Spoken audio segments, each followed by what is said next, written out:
This, as the more observant of you will have noticed, is Monaco, best known for luxury, casinos, and occasionally James Bond. Hello, I'm Connor Lennon, and this is going to be my home for the next 5 months, which is a bit of a drag. Right, I finished my martini, let's go inside. Let's face it, there are worse places where you could spend 5 months working, so we're extremely grateful to everyone who's made it possible for us to be here. Prince Albert of Monaco, the Prince's Foundation, and the government of Monaco. So these are our working conditions, which aren't too shabby, I must admit. And this is what you'll see if you come and visit us here in Monaco. You're very welcome, by the way. We've got a lovely VIP lounge, which has been set up for us with the help of our partner, Moet Hennessy. We've got Bertrand here. Hi, Bertrand. And here is the TV studio where we will film all of our live shows throughout the round-the-world flight attempts. And finally, the pièce de résistance, the Monaco Control Center.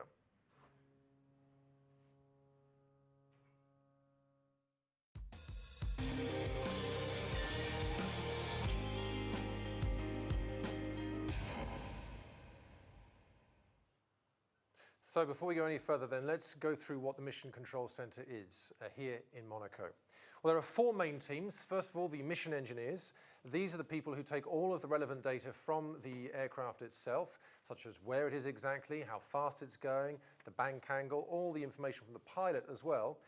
And they are, of course, they're sitting at the back, but that doesn't mean they're less important than anyone else. We also have the air traffic controllers. The air traffic controllers have an extremely important, crucial role to play as well. So important that they have their own room. They are kept in a separate cage because they make so much noise, and they're constantly on the phone to the regional control centers to make sure that Solar Impulse can stay within the right airspace. We also have, of course, the meteorologists, Luc Trulemans and Wim de Troyer. If you're Belgian and you're watching this, you'll know Luc already. He's pretty famous in Belgium. And he's taken a break from being a star in Belgium to come with us, and he will be giving us his expert advice around the world. And the 4th team is the flight strategy team, the mathematicians from Altran, who will be collating all the data gathered by the other teams, and they'll be using that for modeling before and also during the flight, simulating what's going to happen from the beginning to the end, and then measuring up from what the plane is actually doing to their models. So they'll be working, as I said, before the flight. In fact, they started in 2005 already working out how they thought the plane would react as it went around the world. A lot of planning has already gone into this, you know. All this information then is brought together to the boss, Flight Director Raymond Claire, who gets to sit in the front room because he's so important. Raymond Claire will then decide whether or not the plane can take off and make the ultimate decisions with the pilot who is in the air at any one time. So now you have a better idea of who does what here in Monaco at the Control Center. Another burning question I'm sure you have is, where are you going exactly? Will you be going to my country, flying over my city? Well, let's try and answer that question now by taking a look at the round-the-world route. And we're starting in Abu Dhabi. The plane is currently in Albertine Airport, and we'll be taking off tomorrow bright and early to Amman. Quite a short hop for us at Solar Impulse. It's around about 12 hours, which for us is nothing. The next flight is going to be a record breaker, we expect, to Ahmedabad, the longest distance traveled by a solar airplane in one flight. From Ahmedabad, we head over to Varanasi, which is the eastern side of India in Uttar Pradesh. From there, the next flight is to Mandalay in Burma, or Myanmar, as it's now called. From there, we head to China, to Chongqing, and finally to Nanjing. Nanjing, we're going to be staying there for quite some time to make sure that everything is ready for the big one. There it is, the Pacific crossing to Hawaii. From Hawaii, we head to continental USA, to Phoenix, which we know very well. Been there 2 years ago in our Across America mission, and we're looking forward to heading back to Arizona. From Phoenix, we head to the Midwest of the United States. Not sure where exactly. It all depends on many different logistical factors. But we do know that we'll be finishing up in JFK Airport in New York, where we'll be preparing the big transatlantic flight. Another very long flight, which will take us to Southern Europe or to North Africa. And from there, the final leg, this is going to be another very tricky one. Not just flying over sea, also flying over many different countries to take us back to Abu Dhabi. There you go. It's going to be a long journey. Many months, we think. We don't know how many exactly. Crossing our fingers, we're thinking mid to late June. that will be with you every step of the way here on Solar Impulse. Okay, let's head back to the first flight, which is split in two with the pit stop in Amman, going from Abu Dhabi to Ahmedabad via Amman. Ahmedabad, see, I'm having trouble there pronouncing Ahmedabad International Airport. And I knew I wouldn't be able to say the correct name of the airport, so I got one of our friends, Sujata Henry, to help us out here. Sujata, please, the correct pronunciation of the airport. Sardar Vallabhai Patel International Airport in Ahmedabad. Namaste. Thank you, Sujata. I'll take your word for it. Another question I'm sure you have is, well, who's going to be flying at the very start from Abu Dhabi to Amman?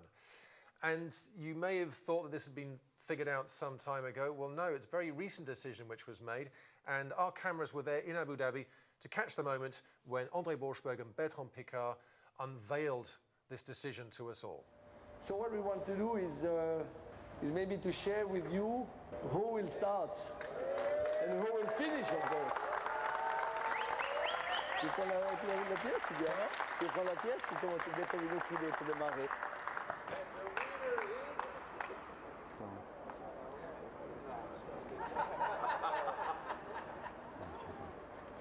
But it's not what you expect. Look, honestly, do you think that we would do what everybody believes? Do you think we would really throw the coin to decide? Let's leave this for conventional people. It's ridiculous to do that. We've been discussing since a long time. We know each other. We have established an incredible friendship and an incredible confidence together. But we have really decided who will do what 2 days ago. I promise you it's true. So there are a lot of ways to explain that. But honestly, André has worked on this airplane with a technical team for 12 years, from the feasibility study until now. And I think it's more than normal that he makes the first leg.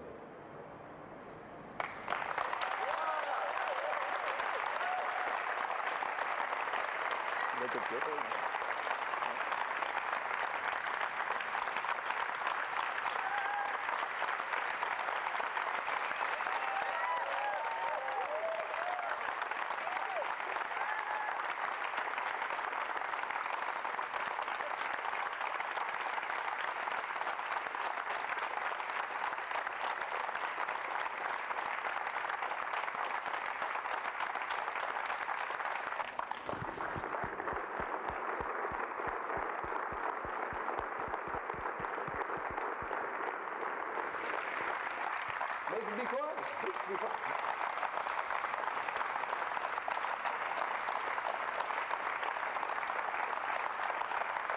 And I think he deserves to make the last leg and to make the arrival in Abu Dhabi, completing therefore the vision that he created 15 years ago. So now we know who's going to be flying the first leg. André Borschberg taking us to Amman, and then Bertrand Piccard will pick up the plane at Amman and take it right the way through to Ahmedabad in India. There was a press conference a little earlier today in Abu Dhabi to announce this officially to waiting guests and media. And representing Switzerland was Ambassador Nicolas Bidot. Hello, Ambassador. Well, the first thing I wanted to ask you was, you've come a long way from Switzerland. Why was it important for you to physically be there just before this round-the-world attempt? Hi, Connor. It was very important for us to be here because today we all know Solar Impulse is going to fly tomorrow. The whole media are there, and I think it was a very good opportunity for us, for the government of Switzerland, to remind how we were implicated and the importance of the project for us, for our interest and for our image abroad. Switzerland is an institutional partner for this round-the-world attempt, Ambassador Bidot, and I know that all of your embassies around the world on the flight path have been involved. Can you give me a bit more information about how exactly that coordination with your embassies is working? Okay, for us, it's a very complicated project because, first of all, it's a very special project. This airplane is very special. And this airplane, the project, gonna fly over a lot of countries that are not used to. So we really had to work closely with Solar Impulse, closely with the embassies. The embassies were doing the go-betweens between the project and different ministry that should give the flight authorization. It's an ongoing job. It's not finished yet, but it was a real diplomatic job to get all the authorization. And do you think it helps? Switzerland is known as a neutral country and often mediates between countries that are in conflict. Do you think the status of Switzerland has helped in order to get the permits that are needed to fly around the world? Definitely. I think that this neutrality status helped a lot because with Switzerland you can be sure that there is no other interest than supporting the project. So definitely neutrality helps to support that kind of project. And I hope that we can see you again in Monaco when you come here to the Monaco Control Centre. There's a lot going on here. Ambassador Bido, thank you very much. And thanks again for the whole of the team at the foreign embassies around the world and the Swiss government itself. Many thanks. It was a pleasure. Bye-bye, Monaco. You're watching Solar Impulse TV Live, our first show of what will be many throughout the round the world flight attempts. And back in Monaco, we have one of those expert meteorologists I was talking about earlier, Luc Trulemans. Hello, Luc. Hi, Connor. Good to see you again. It's been 2 years since the last mission, but this is the big one, isn't it? And I know you've been working flat out over the last few days, as we all have. And it's especially complicated because not only is it the start of the round the world attempt, it's also a pit stop. And pit stops, as we know, are extremely difficult. So take us through some of the main challenges you've had to deal with to get this plane off the ground tomorrow. Yeah, you know, it's the first step, but it's the most difficult step. Starting with this round the world will be not so easy. I think the first flight will be relatively easy because the weather conditions are very well. Let's just remind everyone, that's from Abu Dhabi to Oman. Abu Dhabi to not, Oman, yeah. Not that long for Solar Impulse. It's a test flight, for us. The latest test flight before the round the world. It's a short flight. We occur for the moment a lot of dust in the atmosphere because yesterday and the day before we observed a lot of wind in the desert, and all this stuff, all this power, because it's sand power, is still in the atmosphere below flight level 100, it's 10,000 feet, and it's descending slowly to the ground, but it needs 24 hours, and it can be difficult tomorrow because of the visibility. We may not take off in Abu Dhabi with visibilities lower than 2 kilometers. And this morning it was 3 kilometers, 2 kilometers and a half. So we hope that tomorrow morning the dust haze will be not too strong. Okay, so that means the team can get prepared to get ready to clean the plane constantly once it's in Oman and get all that dust off the plane. Yeah, you know, it's dust. It's not 1 centimeter of sand on the plane. It's only dusty. And the engine is well, or can I say that, well protected for this. But it's more robust than the first plane. Yeah, it's only for the solar cells. When you fly with a filter on the solar cells, you cannot capture the solar energy. For the other parameters, it's okay. It's okay because the wind on the ground will be not too strong. It's a headwind, 7 knots, 6 to 7 knots. We are below the limits. And all the journey over the desert will be higher than 140, so 14,000 feet, flying at one time at 19,000 feet, even higher, above the thermal turbulences and above the sand dust. Now, we've got some people watching this show live with us today, some journalists who've come from China, some of them. I don't know if we can see them on the screen, but hello, I can see you all. Thank you very much for coming back and seeing us. And it's been difficult for the journalists or the people who've been following Solar Impulse because we've had to delay this start quite a few times now. Can you give us the main reasons why the official start date, which was the 1st of March, of course, had to be delayed? Was it mainly down to weather? It was mainly due to the weather because we have a lot of sandstorms in Abu Dhabi and also a lot of wind, sea breezes higher than the limits. You know, the limits of this aircraft are 7 knots mean speed, 12 knots gusting, and you know, we are Albertine Airport International it's not international, is executive, is very close to the sea, so we observe always too much wind to can take off with security. Well, there I was thinking that Abu Dhabi would just be a piece of cake to take off, no problem at all. There you go, how wrong I was. This airplane is so large and so fragile that we have to respect the weather conditions, and they are very strong. Well, thank you very much, Luc. We'll be speaking, I'm sure, very soon, because the takeoff is in less than 12 hours already. The takeoff has been brought forward by an hour, and that will be 6:30 in local time. And we need to get this right, don't we, Luc? Because we're working with GMT, we're working with Central European time, which is Monaco time. The plane is currently in Gulf Standard Time. So we'll work back 4 hours from that. We are working in Zulu time. And they call it Zulu as well. So they live in another planet altogether. But we'll have all the details for you, of course, on solarimpulse.com. Luc, thank you very much. It's a pleasure. And as I said, this is, we hope, a pit stop flight, unless things change. And what is a pit stop flight? You know it from Formula One, but in terms of Solar Impulse, what does that exactly mean? Well, we asked our flight director, Raymond Claire. We already trained a pit stop during the Across America mission. This was on a flight from St. Louis to Cincinnati, and then from Cincinnati to Washington. A pit stop is a flight 1 day, landing in the evening, and the next morning, change of pilot, and we continue. And why are we going to do such exercises during the round-the-world flight? It's to take profit from a good weather windows when we don't want to fly too long. For example, we want to limit the flight duration to about 12 to 15 hours. Then we can fly on the first day, land on an airport, and then we make a post-flight analysis, a post-flight check of the aircraft, a new briefing for the other pilot, and we take off again the next morning.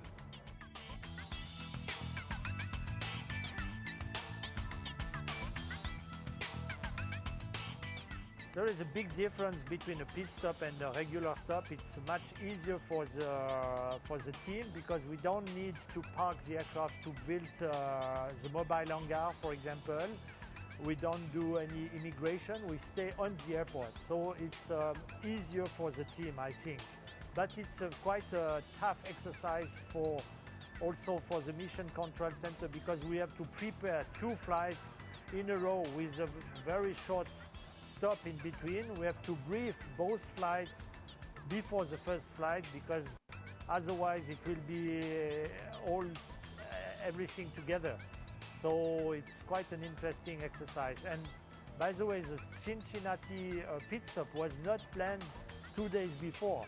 It was just planned on very short notice.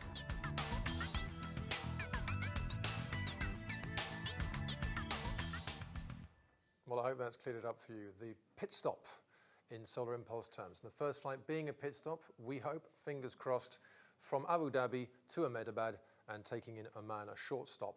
And it's coming around very soon, less than 12 hours now until we take off. So don't forget to tune in with us tomorrow morning. Well, there was a press conference that took place earlier today, and it was explaining many things. You saw earlier that André Borschberg is going to be the first pilot. That was one of the main announcements, and Bertrand Piccard will be the second pilot on this first flight to Ahmedabad. And it was also an opportunity to talk about what Solar Impulse represents. What's the message behind Solar Impulse? And there were many people who were there waiting to find out exactly what was going to be happening with regards to the message that we want to get across from now right through until the end of this round the world attempt. Let's take a look now at what happened earlier today at the press conference in Abu Dhabi. Masdar and Solar Impulse share the commitment to environmental responsibility and to disseminating the following message. Promotion of innovation and clean technology is vital to ensure the world's sustainability. And it all begins with inspiration. Together, we have inspired thousands of students, industry professionals, and influencers in the UAE under the wings of Solar Impulse 2 through our collaborative education and community engagement. Youth and professionals alike have witnessed the power of pioneering spirit, technology, and innovation. Of course, the road has been bumpy, a lot of challenges, difficulties, but also very joyful.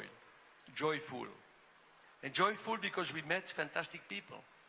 And all these people, started to believe in the vision that Bertrand developed 15 years ago, who started to believe in what we were doing. We want to have millions of people who go on this platform called The Future is Clean. And it's written on the homepage, I want concrete actions for a clean future. And they can click, I agree. And from there on, their name will come on the list of millions, hopefully dozens of millions of people that will fly with us. Some of the flights with André, some of the flights with me in a USB key. All these names will be with us and will be brought at the United Nations after our return. So there you go, the Future is Clean initiative, which has been officially launched today at the press conference at Albertine Airport in Abu Dhabi.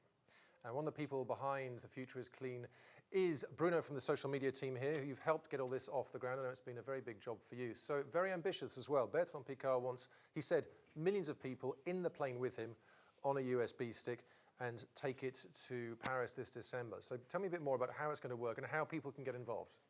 Okay. Yes, actually, it's a very big initiative that we're launching. It's not just about the airplane flying over the world. It's really about how many voices we can raise for an amazing cause, which is basically trying to bring more clean energies into the real world. Like the places where we live today, we could really use more clean energies. And what you see in this airplane can already be used on the ground. So what we are trying to get is as many voices as possible on this website.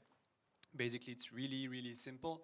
I want concrete actions for a clean future. You just click I agree, and then it counts one voice up. And basically, we gather all of those voices and we take them to COP21, which is going to be the big climate conference in Paris. Right, the United Nations Climate Change Conference, which is very ambitious. The idea is to have a legally binding agreement this time. We've had plenty of agreements before, but there hasn't been as much movement as many people would like. So let's hope that we can make a difference to that. Not just us, of course, because this isn't just a Solar Impulse initiative, is it?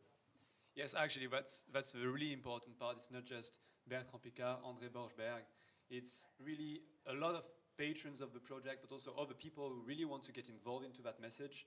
The platform doesn't belong to Solar Impulse, actually. It belongs to all of the people that are supporting the cause, also belongs to a lot of organizations in the countries, and of course, all of the people who are going to sign, clicking I agree, really, it means that this movement belongs to all of them. So we're really having ambitious goals for that movement to raise millions of voices, which has never been done before. Okay, so look out for Future is Clean, and we'll have more about that once the plane has taken off. Is that right? Yes, exactly. I think the big thing is happening tomorrow.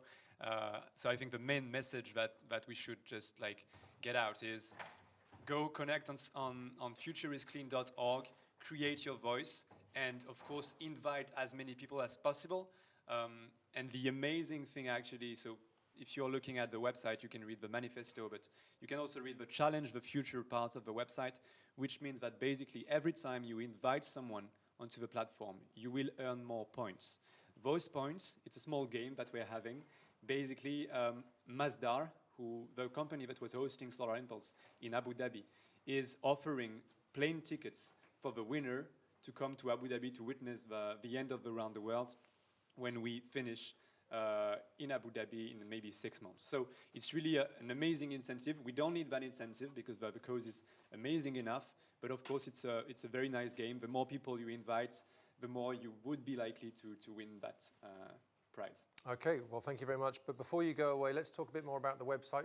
If you're watching this, you're probably watching it on solarimpulse.com, and you'll have noticed it's been completely redesigned, completely redeveloped from what you'll have seen before. And Bruno's been involved in this as well, which is why he hasn't slept for quite a long time. And what are the main things that you think have changed, apart from the design, obviously? What are the main things that are going to be useful for people if they want to come and have a look around the website? So I think the main idea behind the platform, behind the redesign, was really to make sure that people could follow the adventure completely live. So basically what we have is amazing tools like the telemetry of the airplane. Just imagine that we can get live every second, every data about the airplane. So you have like the speed, the altitude, the charge of the batteries. Like it's really a complete set of informations that you get designed in a very nice way. It's like infographics, motion infographic. It's moving all the time and it's live. So that's the first thing that's totally different from the former site that we had. And now also what we want to do is posting a lot of updates about the flights. So of course you might know about the social networks that we have. We aggregate all of this onto what we call the logbook, which is like the complete story of the flights. So if you're a bit lazy and you want to know what's happening right now, you just connect to the logbook and then you can read the whole story. So that's the second thing that I really encourage you to go and see. And one very nice feature is the Solar Impulse TV that you're watching right now, that basically corresponds to having the light feed from the airplane, the Mission Control Center here in Monaco. We have 5 GoPros on board, which is quite amazing because you can see like under the wings, you can see from the cockpit, you can see the pilot himself, you've got a view from the tail. So we really made a lot of improvements into the whole social media and multimedia coverage that you can see on this website. And you can even talk with the MCC, talk with the pilot. Yes, it's important to know that you can get involved in many different ways. As Bruno said, there are all the social media channels, all the main ones, we're on them. And you as well can send in your contributions. We want to hear from you. It could be a tweet you send in, it could be a photo, it could even be a short video of yourself asking a question. And I think that, let's say for tomorrow, for the big takeoff, if you could send us anything you have, whether it's a photo or a video of the big takeoff, and the best ones will be on our landing show. And you'll be back as well to help us choose the best ones. Exactly. Just one more thing about this. It's really important that everyone gets involved about the project. We've made that platform not just to display information, but also for the whole community around Solar Impulse to contribute, to post a lot of messages. It's a really difficult challenge for our pilots. And what we want to make sure is that people really show support to our pilots. Sending cheering messages, sending pictures of themselves. We've designed a lot of activities that they will be able to take part in. And I think we'll be here every day to tell you about them and make sure that we support our pilots the way they need to be. Okay, thanks very much, Bruno. And the next show is coming up very soon because the next takeoff is very soon. The first one, the first takeoff for the start of the round the world attempt from Abu Dhabi Albertine Airport. Our show will begin at, and I've done the maths this time, 1:30 GMT. And you can work it out wherever you're living, 1:30 GMT, do the maths from there. And we are hoping that the plane will take off around about an hour after that. But if you stay with us from 1:30 tomorrow, we'll have all the preparation. There's lots of things that are very interesting for you to watch that go on beforehand in the hangar as the plane is pulled out. And we will have all that for you live tomorrow, only here on solarimpulse.com.